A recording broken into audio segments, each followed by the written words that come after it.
Hello दोस्तों, ये हमारा लेक्चर नंबर 2 है।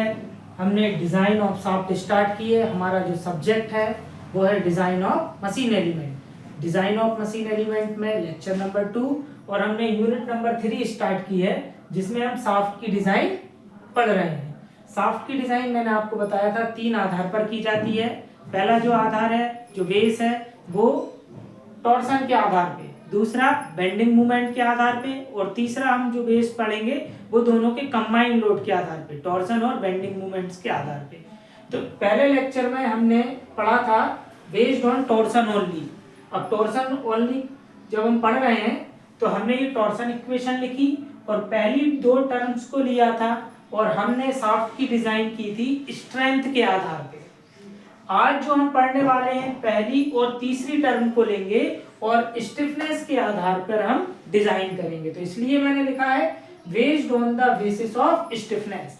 स्टिफनेस के आधार पर कैसे डिजाइन की जाती है समझते हैं। तो सबसे पहले हमने सॉलिड शाफ्ट की डिजाइन पढ़ेंगे। तो हमने पहली और तीसरी टर्म को लिखा। टी क्या है? Applied torque. कितना टॉर्क आपने अप्लाई किया है? J polar movement of inertia. Solid shaft के लिए पोलर मूवमेंट ऑफ इनर्शिया की वैल्यू होती है π/32 d की पावर 4। d क्या हो गया? सॉलिड शाफ्ट का diameter is equal to g into theta upon l। ये 32 ऊपर पहुंच जाएगा तो इक्वेशन बनेगी 32t divided by pi d की power 4 is equal to g theta upon l। अब एक चीज यहाँ पर समझने वाली ये है कि यहाँ पर जो थीटा है, ये थीटे को हम डिग्री में नहीं रखेंगे, इसको रेडियन में कन्वर्ट करेंगे। तो रेडियन में किस प्रकार से कन्वर्ट करते हैं जब मैं आपको इसके न्यूमेरिकल सॉल्व कराऊंगा तब वहां पर बताऊंगा, ठीक है। इसी प्रकार से हम होलो शाफ्ट की डिजाइन पढ़ते हैं। तो होलो शाफ्ट की डिजाइन भी हम स्टिफनेस के आधार पे पढ़ रहे हैं। तो पहली और तीसरी टर्म्स को हमने लिखा T upon J is equal to G theta upon L. तो ये लिखा T, जे की वैल्यू होलो शाफ्ट के लिए π/32 d आउटर की पावर 4 माइनस d इनर की power 4 is equal to G theta upon L. 32 ऊपर पहुंच जाएगा। d आउटर की पावर 4 कॉमन लिया तो यहाँ पर बचेगा 1 माइनस d इनर के अपॉन में d आउटर की पावर 4। और हम जानते हैं जो k होता है, k क्या होता है? d इनर के अपॉन में d आउटर।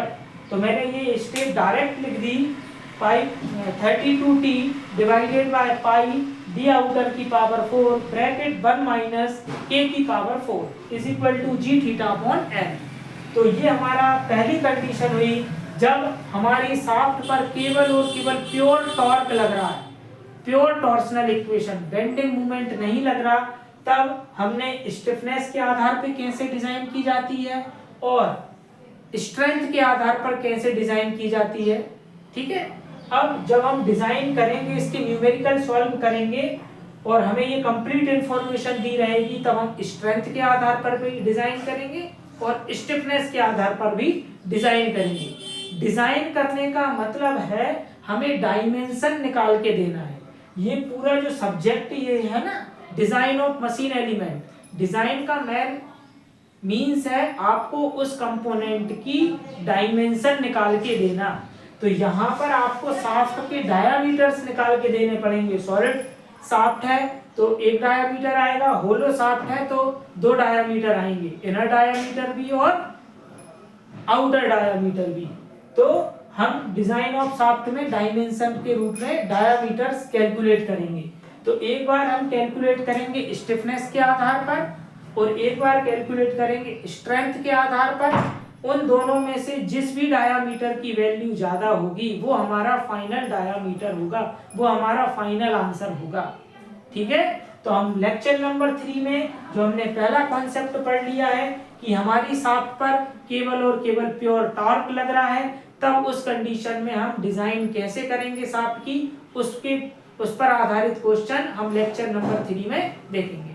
Thank you. अगर आपको ये लेक्चर पसंद आया हो तो आप अधिक से अधिक दोस्तों में, आपके जो फ्रेंड्स हैं उनको ये वीडियो शेयर कीजिए, उनसे सब्सक्राइब करने का बोलिए, लाइक करने का बोलिए। Thank you.